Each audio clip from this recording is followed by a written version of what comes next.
اور درود کی بڑی فضیلت آئی ہوئی ہے، بہت بڑی فضیلت آئی ہوئی ہے، یہاں تک کہ رب العالمین نے سورۃ الاحزاب میں 22ویں پارے میں رب العالمین نے فرمایا ہے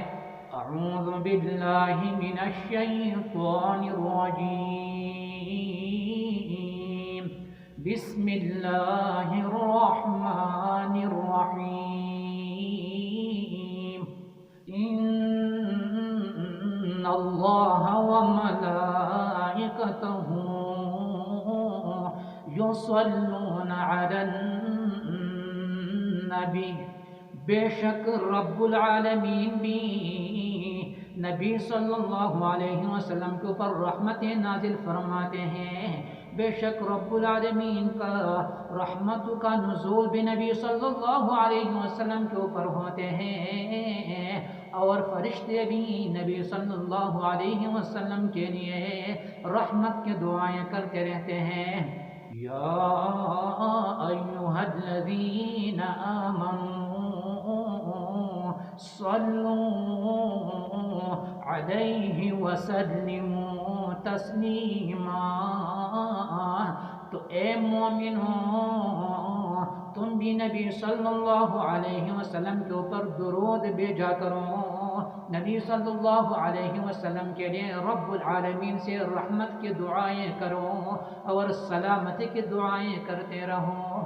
کتنی بڑی بات ہے کہ رب العالمین فرماتے ہیں کہ میں بھی اپنے محبوب کے اوپر رحمت کا نزول فرماتا ہوں، فرشتے بھی نبی صلی اللہ علیہ وسلم کے لیے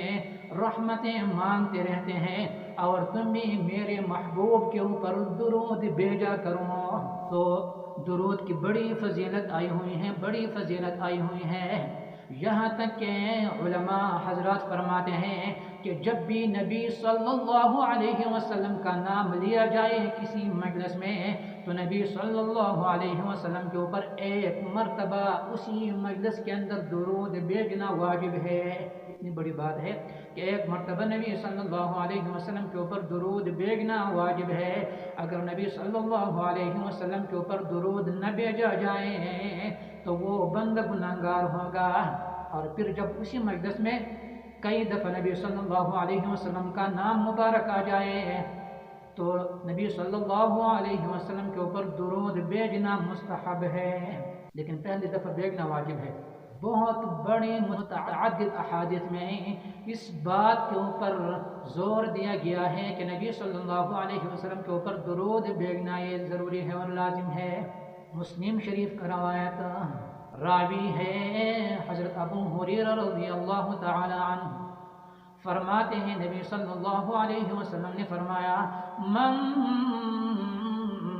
صلی علی مرۃ واحدۃ صلی اللہ علیہ عشرا، جو بندہ بھی میرے اوپر صرف ایک مرتبہ درود بھیجے تو رب العالمین اس کے اوپر 10 رحمتیں نازل فرما دیتے ہیں۔ ترمذی شریف میں حدیث ہے، راوی ہیں حضرت علی المرتضی رضی اللہ تعالی عنہ، فرماتے کہ نبی صلی اللہ علیہ وسلم نے فرمایا کہ سب سے بڑا بخیل وہ بندہ ہے جس کے سامنے میرا ذکر کیا جائے، میرا نام لیا جائے اور وہ میرے اوپر درود نہ بھیجے، میرے لیے رب العالمین سے رحمت کی دعا نہ کرے، تو یہ سب سے بڑا بخیل ہے۔ عن علی رضی اللہ تعالی عنہ قال قال رسول اللہ صلی اللہ علیہ وسلم، حضرت علی رضی اللہ تعالی عنہ سے روایت ہے، کہتے ہیں کہ نبی صلی اللہ علیہ وسلم نے فرمایا البخیل الذی من ذکرت عنده فلم يصل علی، سب سے بڑا بخیل، سب سے بڑا کنجوس وہ بندہ ہے کہ جس کے سامنے میرا نام لیا جائے، میرا ذکر کیا جائے اور وہ میرے اوپر درود نہ بھیجے۔ نبی صلی اللہ علیہ وسلم نے ایسے بندے کو بخیل کہا ہوا ہے۔ آگے جب بھی ہم نبی صلی اللہ علیہ وسلم کے اوپر درود بھیجیں گے، ایک روایت میں آتا ہے کہ نبی صلی اللہ علیہ وسلم نے فرمایا رب العالمین ایسے بندے کے اوپر 4 انعامات فرمائیں گے، ایک درود کے بدلے میں 4 انعامات رب العالمین فرمائیں گے۔ روایت ہے سنن نسائی میں، روایت کرتے ہیں، فرماتے ہیں قال قال رسول اللہ صلی اللہ علیہ وسلم،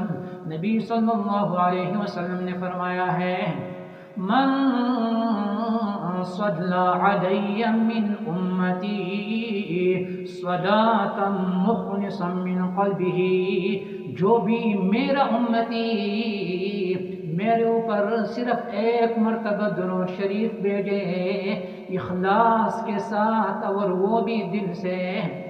تو نبی صلی اللہ علیہ وسلم فرماتے ہیں اس کے اوپر رب العالمین 4 انعامات فرمائیں گے۔ نمبر 1 صلی اللہ علیہ بہا 10 صلوات، تو رب العالمین ایسے بندے کے اوپر 10 رحمت نازل فرمائیں گے۔ ایک مرتبہ درود بھیجا تو رب العالمین کے 10 رحمتوں کا مستحق بن گیا۔ نمبر 2 دوسرا انعام ورفع له بها 10 درجات، تو رب العالمین اس بندے کے 10 درجے بلند فرما دیں گے، 10 درجے اس بندے کو عطا فرما دیں گے۔ نمبر 3 وَكَتَبَ لَهُ بِهَا 10 حَسَنَاتٍ، تو رب العالمین اس بندے کے نامِ اعمال میں 10 نیکیاں لکھیں گے۔ نمبر 4 وَمَحَى عَنْهُ 10 سَيِّئَاتٍ، رب العالمین اس کے 10 گناہ مٹا دیں گے، 10 برائیاں مٹا دیں گے۔ کتنی بڑی بات کہ درود تو ایک اور انعامات 4، بہت بڑی بات ہے۔ تو ایک مرتبہ اگر ہم نبی صلی اللہ علیہ وسلم کے اوپر درود بھیجیں گے تو رب العالمین ہمارے اوپر 4 انعامات فرمائیں گے، اور اگر ان 4 کو ہم نے 10 کے ساتھ ضرب دے دیا تو 40 انعامات ہو گئے، بہت بڑی بات ہے۔ تو جب بھی نبی صلی اللہ علیہ وسلم کا نام لیا جائے تو ضرور بضرور نبی صلی اللہ علیہ وسلم کے اوپر درود بھیجا کرے۔ جو بندہ بھی نبی صلی اللہ علیہ وسلم کے اوپر درود بھیجے گا تو وہ بھی ان 4 انعامات کا مستحق بن جائے گا۔